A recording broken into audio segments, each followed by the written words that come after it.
Hello there, Ray here. Today I will be going over part 2 of 10 tricks that no longer work in 1.13 but used to work in 1.12. If you haven't seen the prior video, part 1, I highly recommend you checking that out, as I also go over some tricks that still work in 1.13. And as always, if you want to learn more information about the tricks I show today, there'll be more links down in the description. And if there's something that I missed that you know that doesn't work in 1.13 that used to work in 1.12, please tell me in the comments. I'll add it in part 3. The first one we're going to look into is TNT duping. The methods of TNT duping have changed since version 1.12, and those versions no longer work in 1.13. But TNT duping is not gone altogether. We still have it in the game. There is new devices that you can use in 1.13 that are just slightly bigger than the 1.12 ones. Now, I did do a separate video all about TNT duping and the new methods that work in the 1.13.2 versions. So you can refer to that video if you want more information on it. Next up is these glitched up pistons that have two heads. So essentially we have a piston that is retracted here, and then we also have the same version of it, but it's extended. Now there is quite a few different ways to get this type of setup, but it used to be pretty common to find this in survival.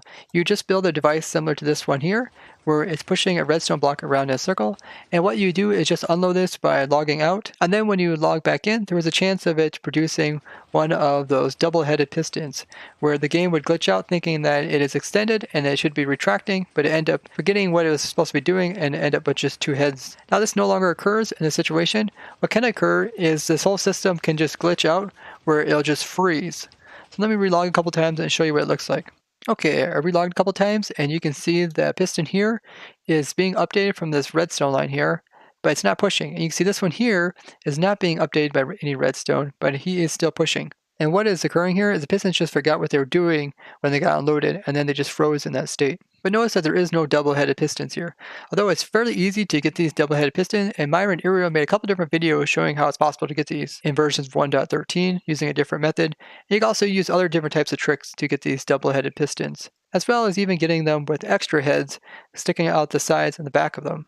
Next up is rail as well as carpet duping, and this has changed since version 1.12. So your old rail dupers may no longer work, and now in 1.13, most of the rail dupers in the past, the simple ones such as this is a carpet duper, has now become locational, so it only works in some locations. But there is also some new designs to do with rail as well as carpet duping that do work in all locations that are unique to 1.13. So if you're looking for those versions, I did do a separate video all about those and how they work, which will be linked down in the description. And for the most part, they're pretty much the same size as the old versions. Next up has to do with chunks and populating chunks as well as generating chunks. So in the past, it's possible to generate a new chunk way out in the world, but not have that chunk being populated. So with generating, it'll place down the main blocks such as like the grass and the stone, but then when it comes to populating, it'll add in like the trees, the flowers, and the ores. Because they did this in two different steps, it was possible to fly flying machines out into those unpopulated chunks, but they were generated, and have the machines do different things, which would then manipulate the chunks so that when you did come to populated, you could get more of those type of resources that come with population. So you could get like more trees, or you could even produce like mob spawners, or you can manipulate the structure size of some structures that would try to come in with population. Now we actually did this on the Protect server where we produced 4 spider spawners in the air and produced a spider farm that gave us spider jockeys. And more recently we used this for Project Horizon, where we are producing gateway portals on demand anywhere in the end dimension that we want. And we're using this to put a portal all the way at the world border, so we can hop in one portal by 0, and get teleported out 30 million blocks with a single portal. And this is a really cool behavior and is only possible because of this ability. Now if you're curious about how we got those spider spawners or Project Horizon, I'll put some more videos talking about it down below. Now this has completely changed in versions 1.13. Earth Computer has tested this, making a fly machine, trying to produce a gateway portal in unpopulated chunks. And what occurred is that as soon as this fly machine went into a new chunk off in the distance, it also populated it. So if you want to get these cool mob spawners as well as gateway portals, you want to do it in 1.12. Next on our list is a pretty obscured one that most people would probably not recognize, but what they did is they changed the mushroom blocks and how they interact with furnaces.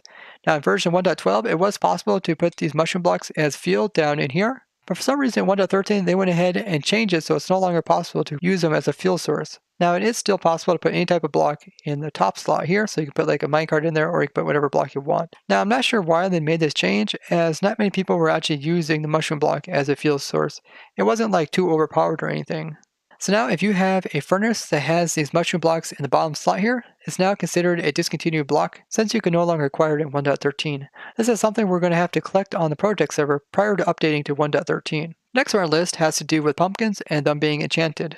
Now, in 1.12, the pumpkins with a face were just called pumpkin, and you can use a curse book such as the Curse of Vanishing or the Curse of Binding, and you can apply these to the pumpkins, and you can even put those on your head. Now, with 1.13, they came out with two different types of pumpkins. They came out with normal pumpkins as well as carved ones. And in 1.13, you technically can still enchant the pumpkin ones, but these are ones that don't have the faces on it, and therefore you cannot put them on your head. And you can no longer enchant the carved pumpkins, which is now a discontinued item. If you would have went ahead and enchanted these back in 1.12, you now have a discontinued item, and jack-o'-lanterns cannot be enchanted at all. Now, I did do a couple videos going into more detail about the changes to do with pumpkins and some tricks you can do to fool the game into thinking it's a different type of pumpkin. Next up has to do with name tags. One of the very first videos that I made about Minecraft was a cool glitch I showed where you can get these no space name tags, which essentially was a name tag that looked like it didn't exist. So when you would put it on a mob, it would show up pretty much with nothing above its head. They have changed the way that characters are now handled in 1.13, so all the no space name tags have been converted over into this character here, which is just a default character for something that they can't represent. So like this villager here, I gave it the no space name tag back in 1.12, and then I upgraded to 1.13, and you can see now he has this symbol on top of his head. This was a pretty cool trick, allowed you to make mobs that look like they had no name tags, but were still named. And in that video, I also talked about other cool tricks that you can do with named items that still work in this version if you're curious about those. The next one here has to do with chunk loading. Way back in 1.8, I discovered it's possible to do dimensional chunk loading, where you can load other dimensions without a player being there, and expanded upon this discovery in 1.9, which revolutionized the way that technical Minecraft can be done, as it was possible to run farms in other dimensions without players even being there. Unfortunately, this breaks in 1.13, so as soon as there's no player in a different dimension, the game will try to unload those chunks. And Earth Computer looked into this, and it seems that there's no easy way to get around this change. Now, there are commands called force load where you can use commands to load chunks that there's no players in, but for the most part you need to have players around to load chunks in other dimensions. And they also changed the way that chunk loading works in general, but chunk loading has went through quite a few different changes recently, even in the 1.14 versions, where there's some indication that they're going to change it some more, as in 1.14 it's even possible to have chunks such as in spawn do random ticks, which never was possible unless there was a player nearby. But there is some indication that it will be possible to do some type of method of chunk loading. But we'll have to see what happens in the full release of 1.14. Now there is some even stranger bugs that are occurring with chunk loading, as in 1.14 when the player flies around, it's possible for huge parts of the world to not even load in for the player. And this is a major bug that will prevent the 1.14 version from being even played if it even comes out as a full release. Which could mean it could end up very much like 1.13 where we have a full release but not very many people are able to play it. Now, I have linked that bug report down in the description, and I would really appreciate if you guys would go and upvote that. Otherwise, we're just not going to be able to play 1.14 full release. Next one on our list is a pretty unfortunate change. They made it no longer possible to get shields onto armor stands in survival. Now in the past, I discovered it's possible to put armor onto different types of entities that normally wouldn't be able to wear this type of armor using dispensers. And it's currently my most popular video. What they changed in 1.13, they said, well, the player cannot actually use shields and put them on an armor stand normally. Therefore, we went ahead and removed all the abilities to put shields on armor stands using dispensers, which doesn't make a lot of sense. They should have just made it so that armor stands could accept shields with the player right-clicking on them in survival. So if you want to have these cool shields on your armor stands in your survival world, you want to do it prior to upgrading to 1.13. And we did this on the Protect server. We have Gordy, which is holding that shield with the jack-o'-lantern face on it, which is really cool. So I'm not sure why they would remove this, as you still can use dispensers to put like armor on villagers. Next on our list is another thing that broke in 1.13. Back in the day, in like 1.8 I believe, it was possible to put rails on only 7 layers of snow, and mobs are also possible to spawn on top of this layers of snow. Then they changed it so that you would only be able to put rails on top of 8 layers of snow, and mobs would only spawn on this, and you can no longer do it on 7 layers of snow.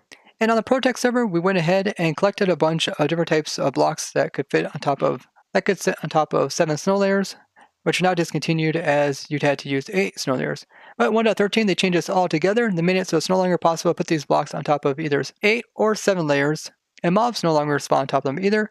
And if you had a rail such as this one, which I put in 1.12, and if it would get updated, so if I just place a block right beside this rail, you can see it's going to pop off now. So if you try right-clicking on either of these snow layers, you see I can't place them on them. I'm not sure why they changed this. I'm guessing because snow layers has different properties than like solid blocks. but it was a pretty cool behavior to having mobs be able to spawn on top of them, and you had a couple different heights to work with, as 7 layers you can see is pretty low down, about 3/4 of a block, and they were spawning on this, and even 8 layers, which looks like a full block, is actually only 0.8 high of a block, and that was actually useful in some farms where you can make the mobs go down lower and then go underneath of some stuff, but now that's all been removed. That is 10 tricks that no longer work in 1.13 that used to work in 1.12. I am going to do another video going over some more tricks that no longer work in 1.13. So look forward to part 3, and if you did see something in this video or in part 1 that you know no longer works in 1.13 that used to work in 1.12, please tell me down in the comments and I'll add it into the next video. I would love to hear how many of these you actually knew about. And if you enjoyed this video, be sure to give it a like and share it with somebody. And if you haven't already, go ahead and subscribe. And I'd like to thank you guys for watching, and I'll see you guys in the next one. Bye-bye!